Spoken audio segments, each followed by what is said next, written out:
Hi there, and welcome to the Next Chapter CEO, the show for women 50 and beyond who are building successful and meaningful businesses, rewriting the rules, and stepping boldly into the next season of leadership and life.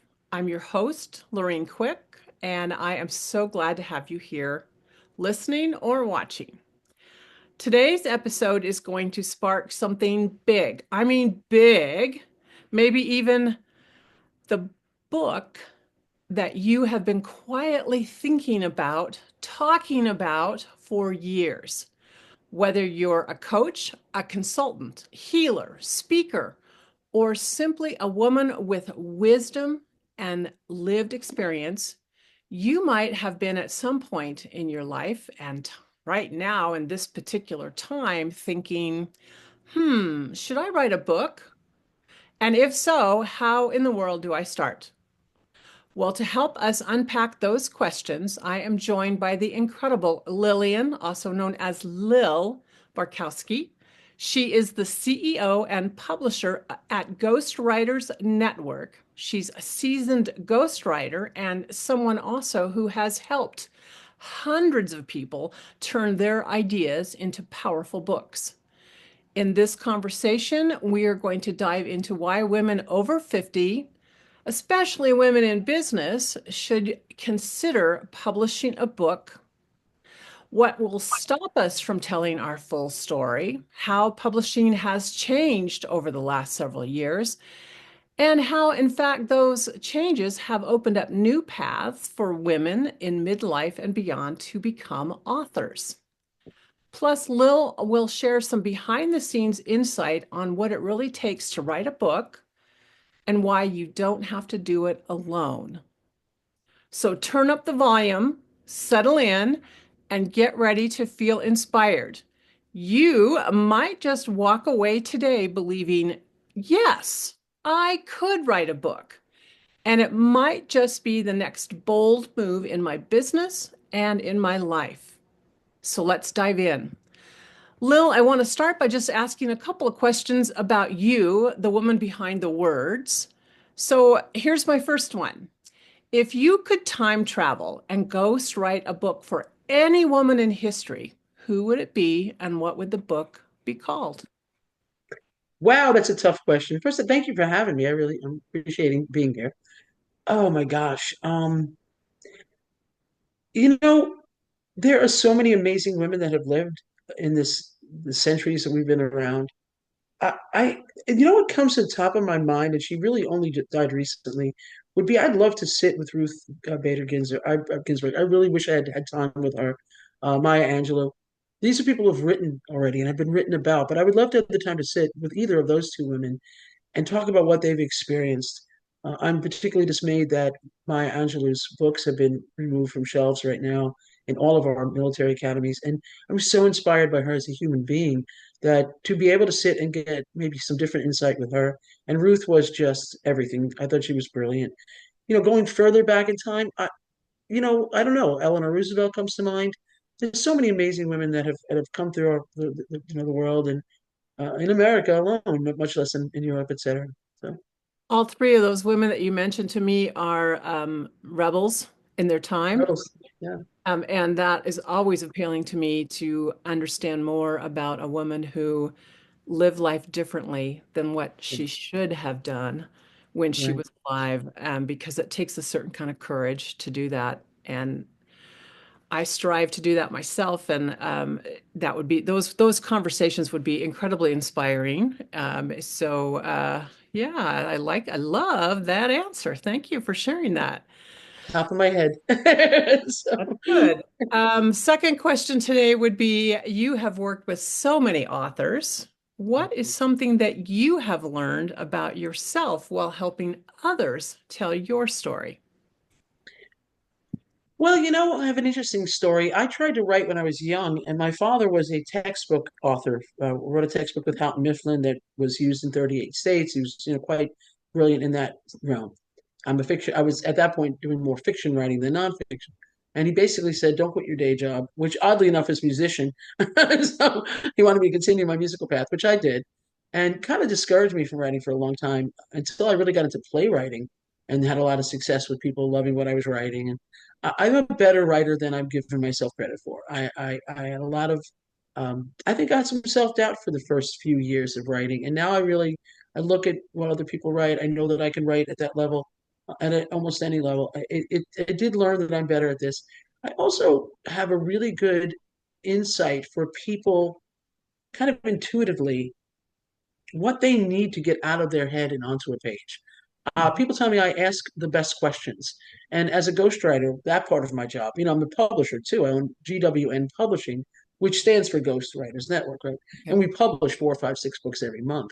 But when it comes down to writing and everything, coaching people and ghostwriting for people, I've been told that I ask the questions that make them have the right answers, that delve into something they hadn't thought about.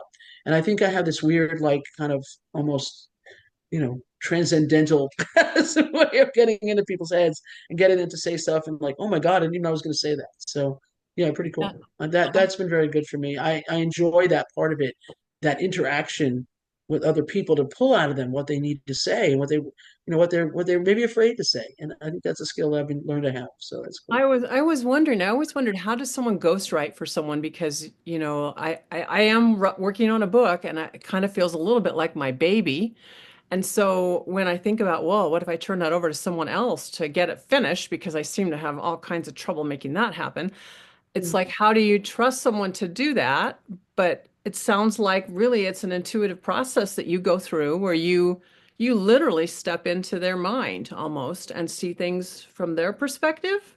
Am I putting words in your mouth, or is that not Kind true? of. It's more that I pull things from them. So my process is very similar to a lot of other ghostwriters. We outline the book first. We sit down and talk about what are we going to talk about? What are we really trying to get at?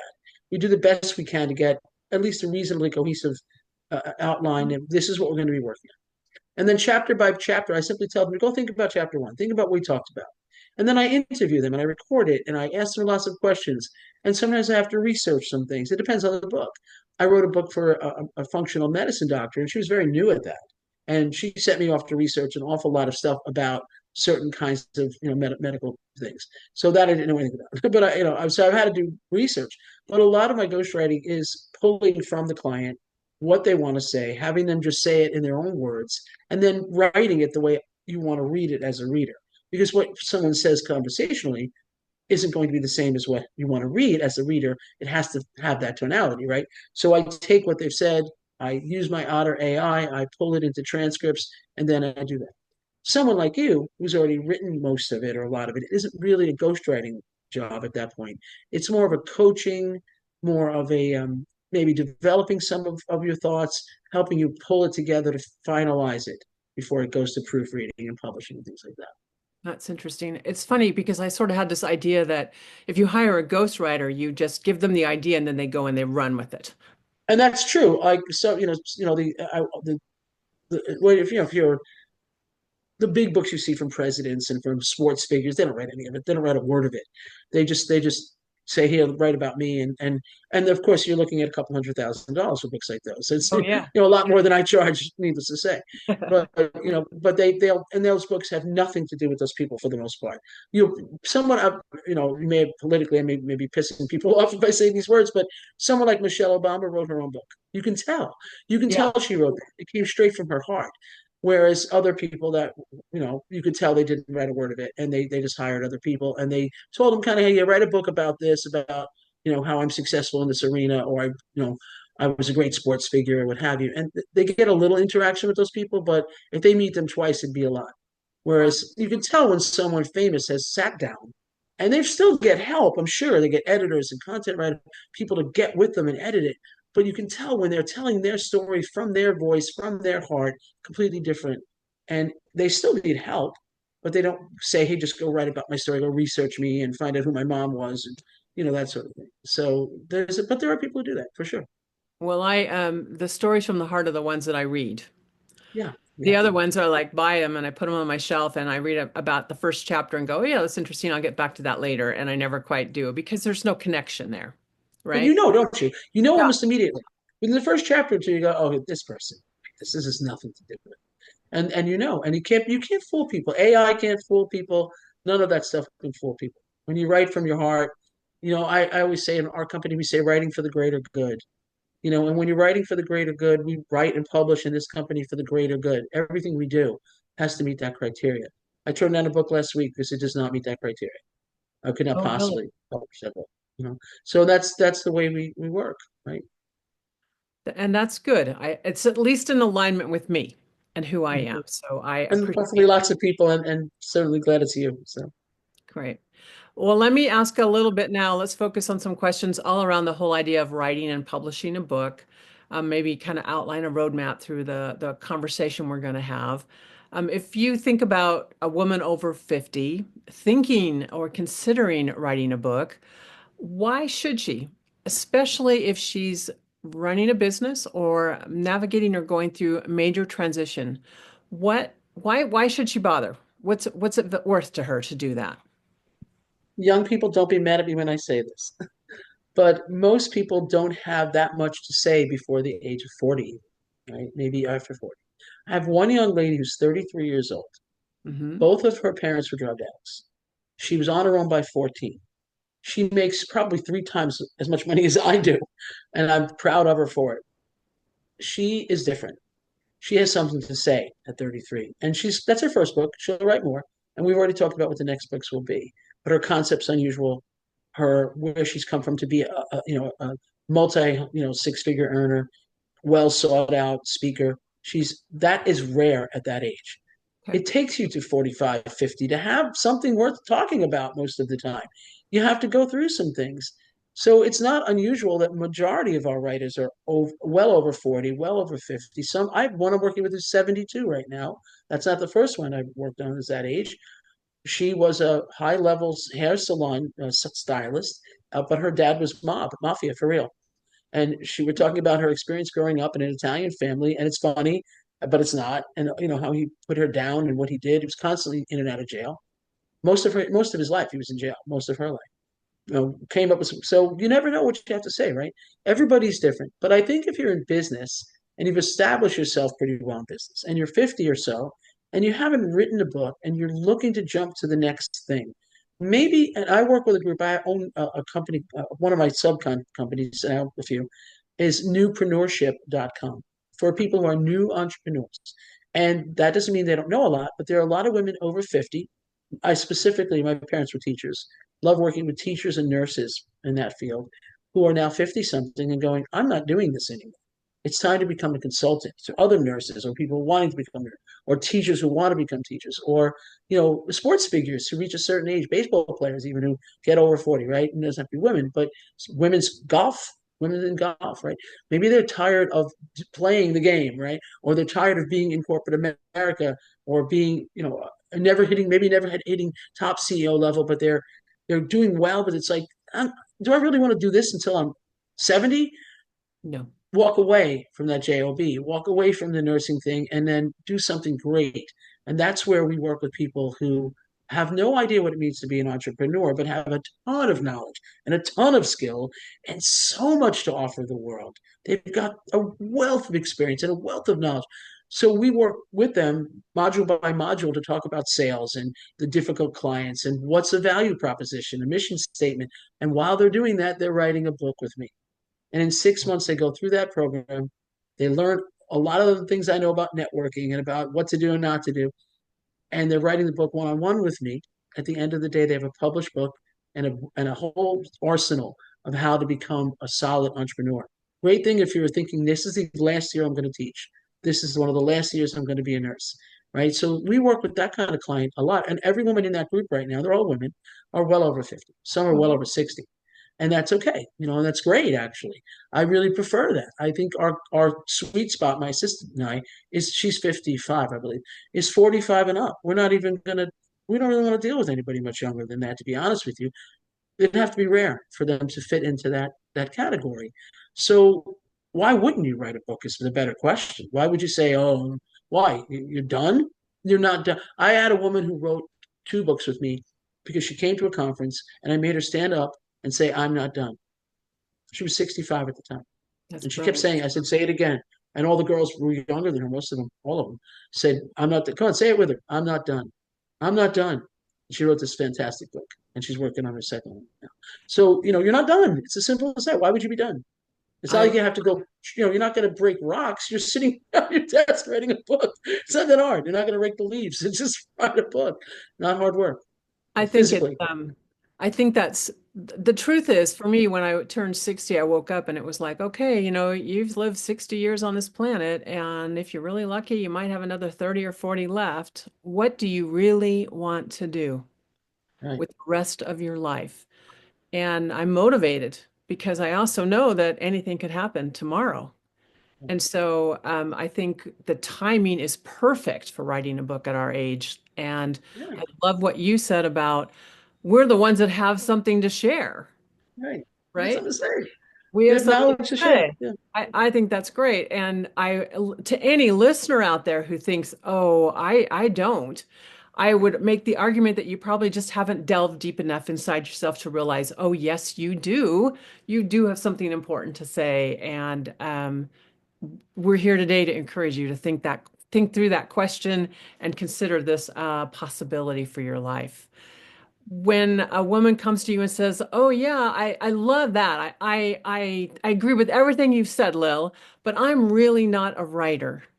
What would you say to her? That's why I do what I do. I'm a coach.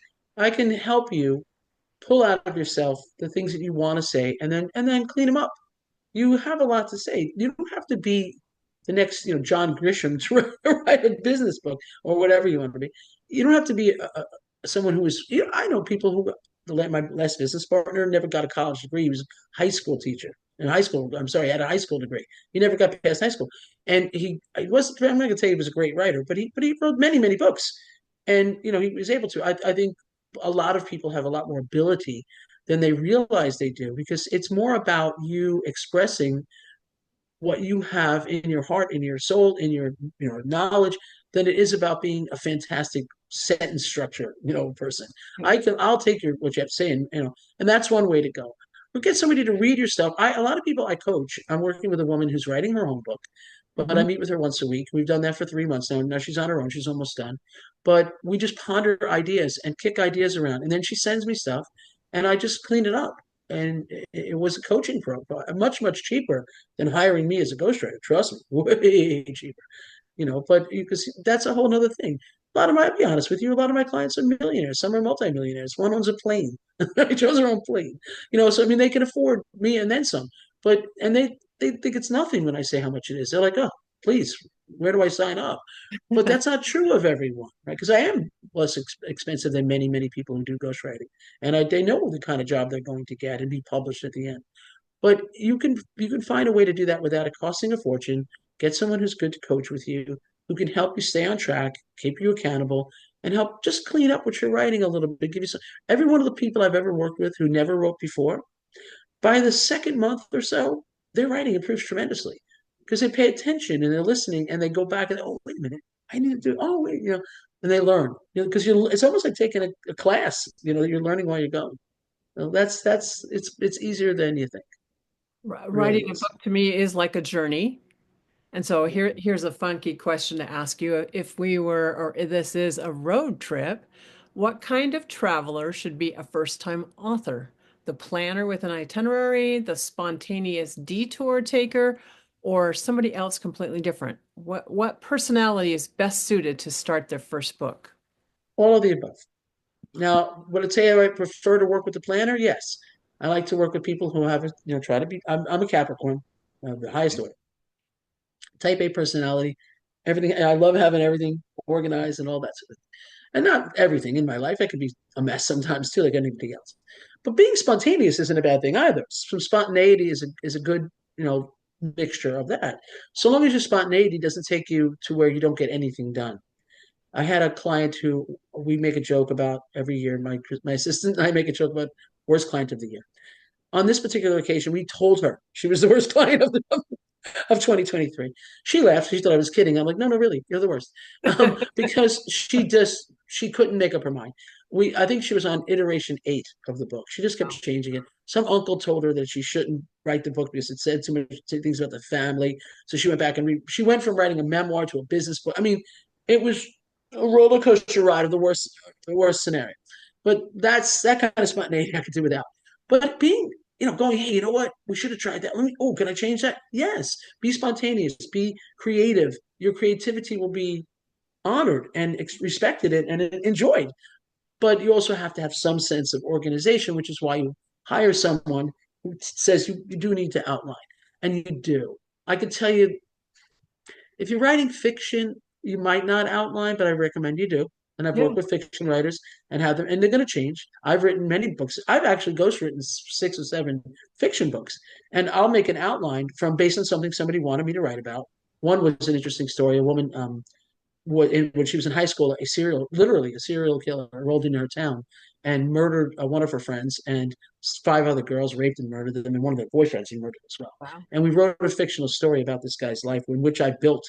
This is how you make a serial killer. This is how you destroy a human being. And I started when he was 10 and ended up when he was 28, where this happened. And there was a lot of, and believe me, I outlined the hell out of that, but my outline changed all the time. Like sometimes, oh, you know what? I got to move that. Oh, I got to add that. So at least got an idea of the structure, right? With business books, be a little bit more succinct. Like these are the 12 chapters. These are the high points. These are the sub points. This is what we're going to talk about. And that way you at least have a roadmap and then you can be creative from there. Does that make sense? Oh, Kind of? absolutely. Absolutely. Great. And it's as I listen to you talk, it's like I think of a couple of things. One is the accountability piece is probably the biggest, at least for me, right? It's Yeah. if I know I'm supposed to meet with you next week and I should have accomplished something, I will make sure that gets done. But if I Yes. don't have that, then it's easy for me to say, "Mm, yeah, I'll get to that tomorrow." And tomorrow turns As weeks, we right? say in Italian, domani. Domani. Domani's not coming. And you're right. People, I think a lot of my clients are afraid to disappoint me. They're not afraid of me. I'm not mean. I'm not going to yell at them, but they want to do it because I'm like, come on, we got this. It's going to be great. I'm really a rah-rah kind of, kid. And they want to not disappoint me. So they want to get something to me and get something done. And that's a good thing, to have that feeling that your coach doesn't want you to not have done the sit-ups. You to do the sit-ups, Yeah. whatever it is. I'm a I, coach. I think it's good too that you give feedback to the Mm, writers so that they're not just in a vacuum writing something on a piece of paper and wondering if it's good or if it's bad or indifferent or what. I do, and interestingly enough, I belong to a writers group. We meet weekly, and we have a woman in the group. I really admire her a lot. She's actually writing a novel, and she literally will read the next chapter to us right. each week. And we go through and tell her what we think. And I could see that as kind of like she appreciates our insights, but she also has to be able to take our feedback and decide what's good and also what's not good, right? So having, and we're all writers in the group, but we're not book writers necessarily, nor are we fiction writers, and which is what she's creating. So having someone who actually knows what they're doing, knows what the process is all about, and can ask great questions as well as give good feedback is also a benefit to the services that you provide people. Hire a professional. Hire a professional. Yeah. I will say this: book clubs are a lot of fun, and they Yep. can be great. But everyone has an opinion, and I've sat in on several book clubs, and a lot of the time the feedback is all over the place. It can be sometimes it's from sheer jealousy. This person has published more books than you have. Sometimes it's from your point of view and their point of view are completely different. And they don't sit down with you one on one and say, well, why did you write this way? I love beta readers are great. When you write a book, it's great to have people read it. But when you take that so much to heart without taking the advice of someone who's written and published hundreds of books, thousands or whatever. I mean, not thousands of books, but I've written I don't know how many books, and I've coached I don't know how many people. We do compilation books with 20, 30 people, and I don't know how many of those we've done. Literally 300 or 400 people that have gone through coaching programs. I have a gentleman that we may or may not work with. He had a great opportunity to have his book in his hand in June. His book's done. There's nothing wrong with it. It was 30,000 words or so. And we were say his business partner was like, couldn't wait to sign on the dotted line with me for me to read it. And I already read, I can speed read. I read through quite a bit of it. And I said, this is fine. Let me just give you some comments. I got some ideas and then proofread it and we'll have this published for you for your events. Have those books in your hands. You can sell them. Hundreds of people coming to these events. He panicked. His sister read it. His sister read it. Okay, it's great. She's not a writer. I mean, she's like an engineer or something, And he had like five of the beta readers, and he decided he's going to rewrite the book, and he's got to edit the book and do more rewrites, and now he's going to miss that opportunity to have those books in his hand at these events. And he panicked because you can't listen to everyone's opinion. Take what you get of it. Take what looks great and throw the rest away. Trust your own gut, right? Trust yourself. You're smart. Every one of you who writes a book, you're smart. And then trust someone like me or someone else like me who can say, yeah, this is great or it's not great. It needs some work here. Get it proofread because you've probably made a mistake somewhere Oh, and yeah. then publish it, and go out there and then write another one. Write the second, write the third one. I have one woman who's now on her sixth book with us, and they're all top sellers. They all hover under 10 in the rankings. All of them, 5, 8 in the rankings in her categories. She never wrote in her life, but she trusted us. And her books are beautiful and heartfelt and warm. They're Hmm. really warm. They're heartwarming. She's on her way to the next one. So just, do the thing. That's great. What I got from that too was just that old good is good enough. You don't have to have a perfect book. There is no such thing. Exactly. But we all think there is, right? When we start, and then you can write the next one and you learn what you learned from the first one. You take that into the second one and the third one and whatever else, however long you want to keep going. But great advice there. Some really great nuggets of wisdom. So I appreciate that. What What kind do they of say? Perfection is the enemy of creativity, something like that. It is. Absolutely. And I've learned that in the work that I do, but when it comes to my writing, I spend hours wordsmithing things that it's fine. The word is fine. You don't need to keep going on. So, it's good to be, I think, wishing that you do your best job, but also letting it go. And good is good enough. Right. Good. Good. When you So work with women in their 50s, do you recommend certain kinds of publishing, like self-publishing, hybrid publishing, traditional? What are our choices, and why would we choose what we should choose? I'll give you the whole breakdown as quick as I can, and it has no idea, it has nothing to do with how old you are. It really Okay. doesn't. Although maybe being older, this maybe you lean away from certain things. Traditional publishing is difficult. There's really only 4 or 5 major publishers left in the world. There's a lot of smaller publishers that could do a little decent job. They take anywhere from 70 to 90% of your royalties. 19 out of 20 of the people they publish never sell more than 300 books. They do very little marketing for you. And it takes about 2 years to make that happen. So if you're 65, you probably don't even want to try because you're going to be like, oh, you're going to be so disappointed.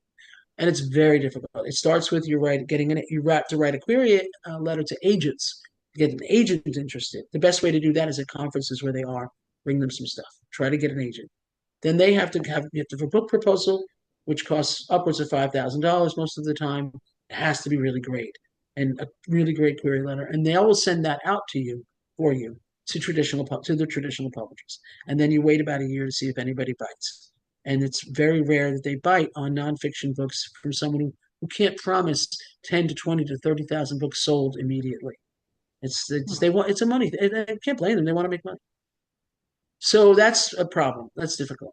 The next one would be hybrid publishing, which there are several that are really good. There are many that are not.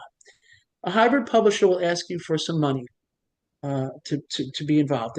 Let's say, like, most self-publishing, we're very inexpensive. I'm going to tell you right now, we're very reasonable. But so some of the hybrid publishers charge at least as much as we do and stay out of the picture.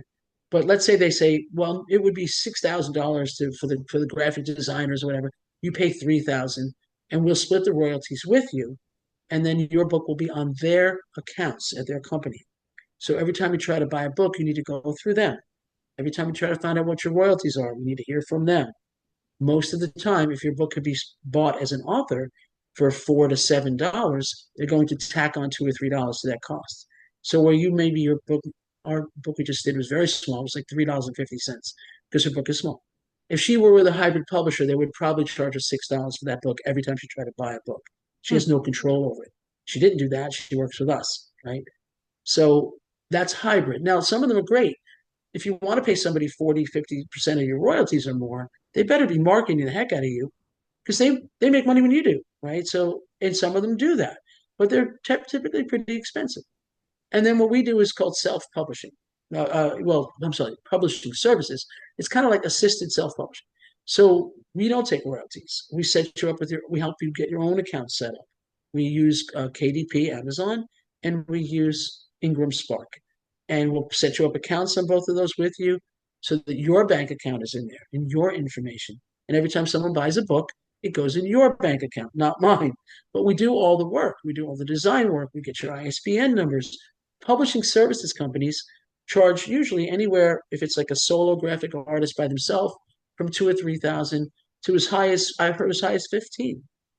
We're way on the low end of that for what we do. We're closer to the 2,000. Very, But very I have reasonable. we're very reasonable. We have two graphic designers who do this work with us. We do all the formatting. That's and you and the final of that is we're publishing services. You can do it yourself. You absolutely can, so long as you know how to do some things. I know people who use Canva and they make their book covers, and they're so long as you don't steal the art, from somewhere, you put pictures that you had and make it cover. If you can figure out how to do the formatting, at least to make it work, then you can do that. There's a lot of ISBN numbers you can buy for 125 bucks a piece. You can do that. So, you can do it yourself. And if you want to save a few $1,000s, you got a lot of learning curve to do. But people have not, and maybe you're 60 and you're retired and you have a little bit of an art background, you kind of have some skills in the graphics department, do it yourself. Yeah. It's not that hard. It just you have to have some skill and some patience. And a lot of people just would be, you know what? I earned a good living. I have a great son. Just do it for me. Then hire someone like us or look at hybrid and see if the right one fits for you. Well, that was a great summary. And what I got from that was really time is an issue. How much time do you have left in terms of your life that you want to commit to this process? Right. And then cost, obviously, is also an issue. And then even your expertise. How much do you want to learn versus Right. how much do you want to pay someone else to do all that other stuff that you may not want to actually become skilled at, per Just se. beware of what I refer to, and some people would look at as a vanity press. People confuse publishing services with vanity presses. A vanity press will charge you nothing, but they'll forget to tell you that you have to buy a certain number of books, and it's a lot of books at a high cost. So they might say, "Yeah, we'll publish your book, but you have to commit to buying 500 books at $20 a book." And you say, "Well, okay, I've got 500 books in my garage. Good luck selling them." Right? You may not sell them, and now you spent all this money. What's that, 10 grand? And you haven't have right. And then every time you go to buy a book, you have to buy more from them. You can't just they have your book, right?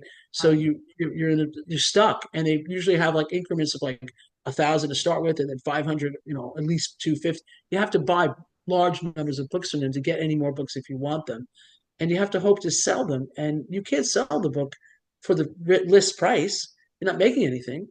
My young friend, she's not young, she's quite older than me, but my lovely friend who just published a book called The Unforgiven Walk Alone, and it is really a great book. It's a Mhm. very small book, but it's about a true story about sexual abuse of one of her past husbands and how he killed himself. True story, really Hmm. unbelievable. That book is very small. She's able to buy that book at a very reasonable price, and we put a reasonable price on it to buy it retail, so she can buy it and she can go and sell it and make money. The difference because she can go buy. She's right now buying 100 of them because she got a good price on it because it's in her accounts, and now she'll go out and sell it to people at events and places where she talks to women, and they'll buy it. She'll sign it. She's doing book signings all over the place. People want her to sign the book and mail it to them. That's affordable. If you don't do that, you wind up being beholden to someone who has control of your book, and that's not a good. Okay. So it sounds like when you go the route through you, that do you actually take, are you actually the one that does the printing of the book? No, we have a great printer we use. Actually, just did us a wonderful job printing 300 books for a client at $1 less per book than anywhere else we could get them. No, when you print on Amazon or Ingram Spark is where we really put the print books. Amazon really more for the Kindle book because that's where you want that to be. But as soon as you can buy it, if we put the files on Amazon as well, you as an author can go in and buy them, right? But otherwise, they're print on demand. So somebody anywhere in the world wants to buy a book, the booksellers get a piece of the pie, everybody gets a piece of the pie. At the end of the day, you make a few dollars per book. You don't make a lot, in all honesty, but you also don't put 500 books in your garage and then spend $3 or $4 to mail them. What's the alternative, right? So, if you ever bought anything on like Etsy, where you go and you buy that one thing, they put their T-shirt designs, right? And we use a company called Printful for some of that. We have a T-shirt a client that makes T-shirts for the families of first responders, particularly the police, and it's called Living Blue Apparel. Well, all of their shirts and things are on Printful. So even though, and we integrated it with their website so that you go to their website to buy a T-shirt or hat or whatever, you click there on their website, but it actually propagates over to Printful, who prints the thing one at a time and sends it to the people. They do all the shipping, they do all of that stuff, right? The Wow. same thing applies for a book.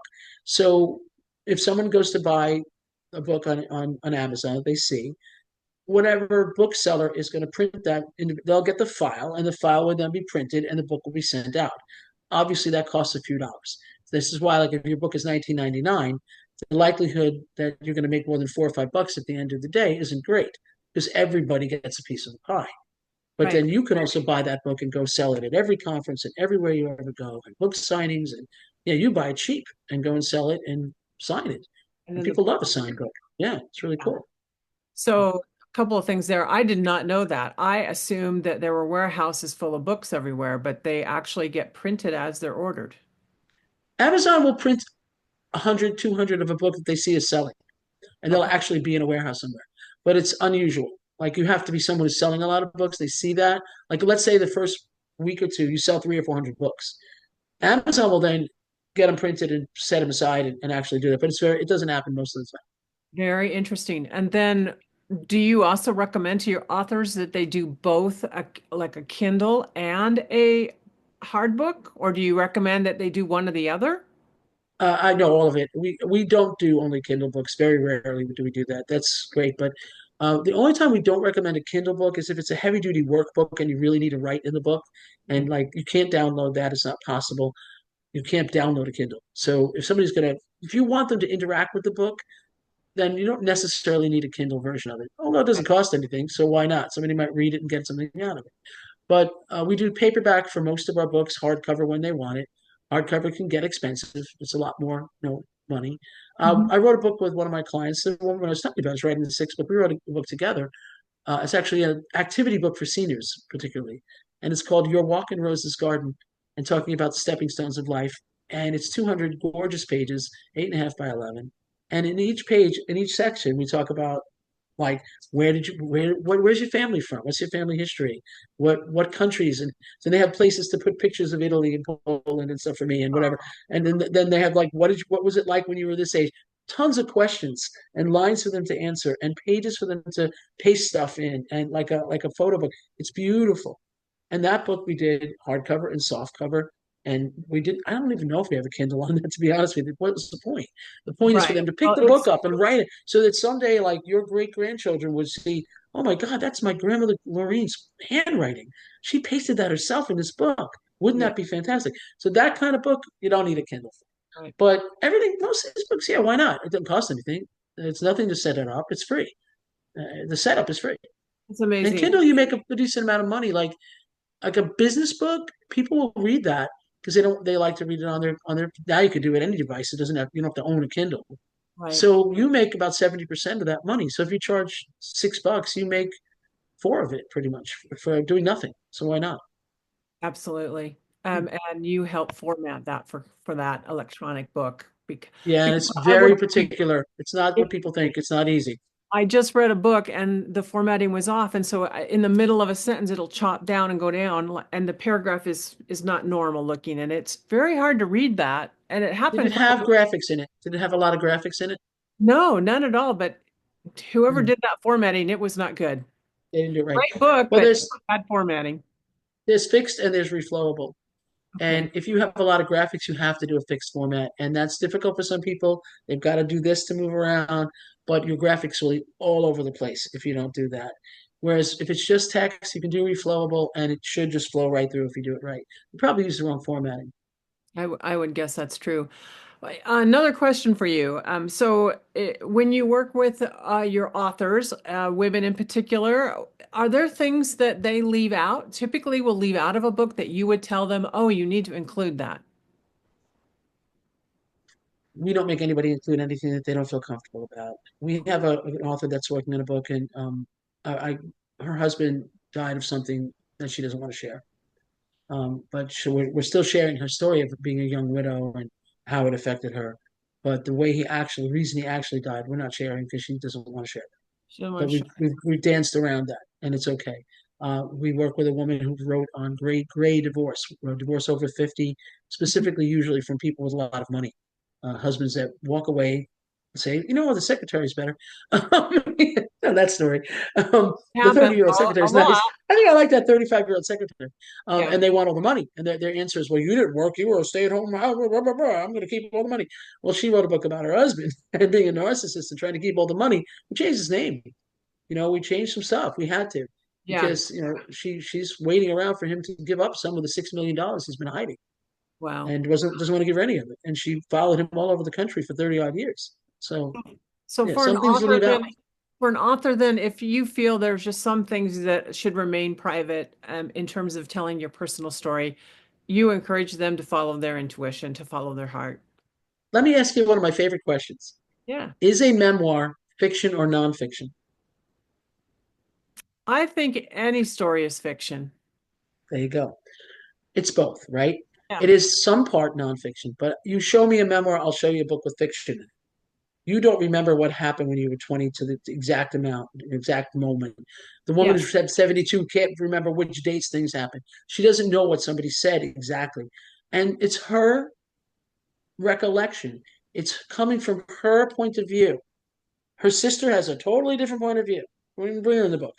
Everybody has a different point of view about what happened. Mommy Dearest, if you ask that actress, she'll say she didn't do that to those kids. Probably she did, but maybe not to that extent, or maybe it was something different. Memoirs have elements of fiction, no matter what you look at, no matter how you do, because we just kind of have our own spin on it, right? So, do you have to tell everything that ever happened to you? No. Do you have to tell it the way it happened? M.S. Monroe wrote a beautiful book called Pieces about her husband abusing her daughters. She told it in a fictional way. She was second preacher, second time she married a preacher, and the kids were turning dark at 14, and she didn't know what's going on. They were like getting really weird and wearing black clothes. One teacher caught it with the last one and said, "This is what's happening." She couldn't believe it. She thought he was the greatest guy that ever lived.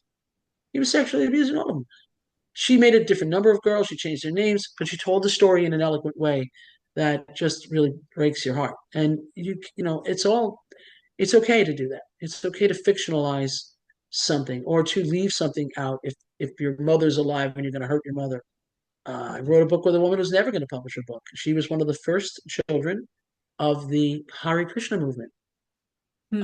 You want to talk about child abuse? You couldn't even imagine what this woman went through. Never published it, but she got it out of her system, and her father's still alive, and she doesn't want to publish, and her sister's alive, and she doesn't want to publish that book and hurt them. But she got to tell her story in her own way. So what are you going to do? Well, and writing is therapy. At least it is for me. Oh, It's cool, yeah. how Yeah. powerful that is. Sometimes I feel like I should get a degree in psychology. I don't know, Maybe I maybe don't need it. be I don't teaching need it. at one of the psychology schools, what you Yeah, maybe already I don't know. need. Yeah, All right, something. I don't know. last question for today. What's the Sure. first, a small doable step that a woman could take today if she's curious about writing a book, but she feels overwhelmed by that idea? Talk to someone like me. There's a lot of book writing coaches, and there's a lot of people that can help you. And start to outline your ideas. Sit down and think. Well, if I was going to write a book, what would I be about? Would it be a memoir? Would it be about my story? Would it be about my business experience? Would it be what I do a lot of, which is a combination of the two?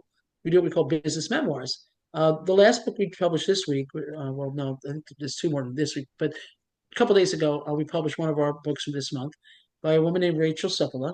I can't say her name right. Rachel is a early childhood owner of schools. She owns 10 early childhood schools. Her book just came out, and she's on. We just had pictures of her. She's on Times Square with a billboard of her book behind her. Her standing there holding the book and a giant billboard. You know, with her, it was a matter of taking like that first step of thinking, what am I going to write about? She sat down and talked about and her book's a business memoir. It takes you through a lot of her life story, and at the same time gives tremendous tactics as a leader to be playful, to be interesting. It's called the Playful Leadership's Toolkit, and it's exactly that. But she still tells a ton of her story: how she met her husband, what made her go this way. Her life story.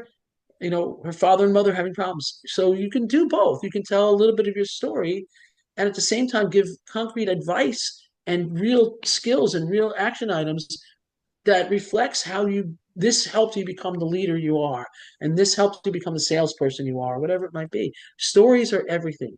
My advice would be figure out what you want to write about.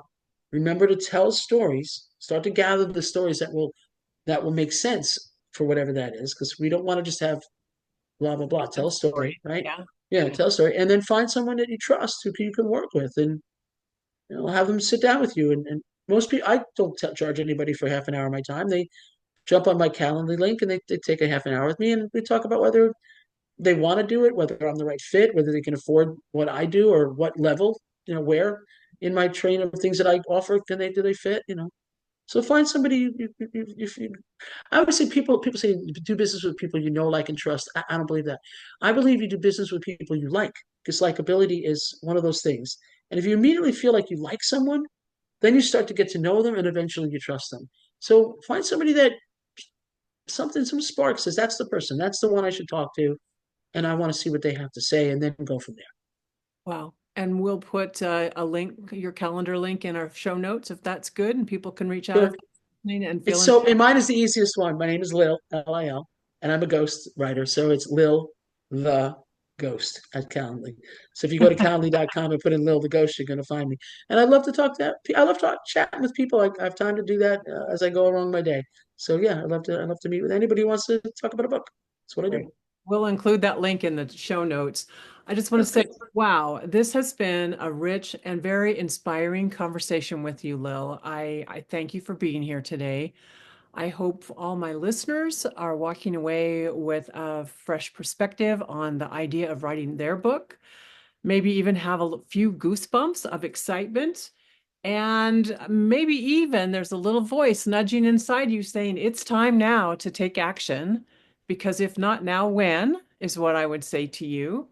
Whether you are called to write a book to grow your business, share your story, or simply to claim your voice, remember it's not about being perfect, it's about being real. And it's never, ever too late to start. In today's Never. episode, or if today's episode sparked something in you and you want to support turning that spark into something tangible, I really encourage you to reach out to Lil directly. She has helped truly hundreds of women bring their books to life, and she just might be the guide that you need. You'll find her contact information and links in the show notes. Additionally, if today this episode moved you, please subscribe, rate, and review our show. Share it with your friends. The more we help women 50 plus find their next chapter as CEO, that's our mission, that's our dream, that's our wish. And until next time, keep listening to that inner wisdom, keep building on what matters, keep showing up as CEO in your next chapter. We'll see you soon. Again, Lil, thank you so much.